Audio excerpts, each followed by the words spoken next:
வணக்கம் நண்பர்களே, வாழ்க வளமுடன். டாக்டர் பாலகிருஷ்ணன், கோவையிலிருந்து இந்த பதிவு. கொஞ்சம் உடம்பு சரியில்லாதனால பேச முடியல. லாபம் எல்லாருக்குமே, பிஸ்னஸ் பண்ணாலும் சரி, வேலைக்கு போனாலும் சரி, ஒரு நல்ல சேலரி கிடைக்கணும், பிஸ்னஸ் பண்ணவங்களுக்கு ஒரு நல்ல லாபம் கிடைக்கணும். இது எல்லாத்துக்கும் உள்ள இயற்கையான ஒரு ஆசை தான்.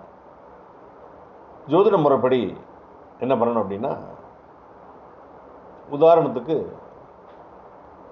நீங்கள் பார்த்தீங்கன்னா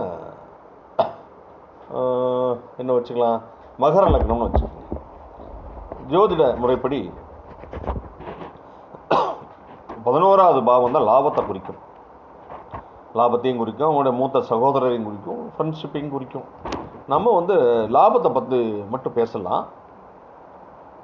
எதுவுமே உடனே கிடைக்காது. கன்சிஸ்டண்ட்டாக நம்ம ஒரு சுகர் ப்ரெஷருக்கு டேப்லெட் சாப்பிட்ற மாதிரி கன்சிஸ்டண்ட்டாக பண்ணிட்டு வந்தீங்கன்னா அதை மெயின்டைன் பண்ண முடியும், லாபமும் கிடைக்கும். மகர லக்னத்துக்கு 11வது வீடு லாபஸ்தானம் விருச்சிகம் இல்லையா? விருச்சிகத்தினுடைய அந்த சிம்பிள் பார்த்தீங்கன்னா தேல். அந்த தேலை நீங்கள் எம்பளமாக நீங்கள் யூஸ் பண்ணிக்கலாம்.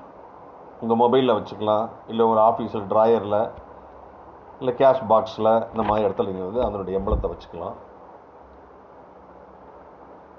விசாகத்தோட 4வது பாதமும் அனுசத்தோட 4 பாதமும் கேட்டையோட 4 பாதமும் இருக்குது. அதில்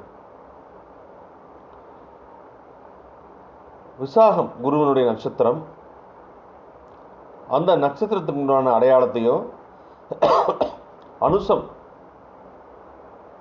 பார்த்தீங்கன்னா சனியினுடைய நட்சத்திரம், அதனுடைய நட்சத்திர அடையாளத்தையும், கேட்டை புதனுடைய நட்சத்திரம், அதனுடைய அடையாளத்தையும் நீங்கள் பயன்படுத்தலாம். அதே மாதிரி புஷ்கர நவாம்சம்னு ஒன்று இருக்குது. உங்களுடைய லக்னாதிபதியோ சந்திரன் எந்த நட்சத்திரத்தில் இருக்காரோ அந்த நட்சத்திரத்த அதிபதியோட புஷ்கர நவாம்சத்தில் இருந்தாங்க அப்படின்னா அதனுடைய எம்பளத்தை கூட நீங்கள் பயன்படுத்தலாம், லோகோவை நீங்கள் பயன்படுத்தலாம். இந்த மாதிரி நிறைய பேர் சக்ஸஸ் ஆகியிருக்காங்க. சரிங்களா? ட்ரை பண்ணி பாருங்கள், எல்லாமே ட்ரை பண்ணி பார்க்கணும். சரிங்களா? மீண்டும் ஒரு நல்ல பதிவில் நான் சந்திக்கிறேன். நன்றி, வணக்கம். இந்த நாள் இனி நாளாக என்னுடைய வாழ்த்துக்கள். டாக்டர் பாலகிருஷ்ணன்.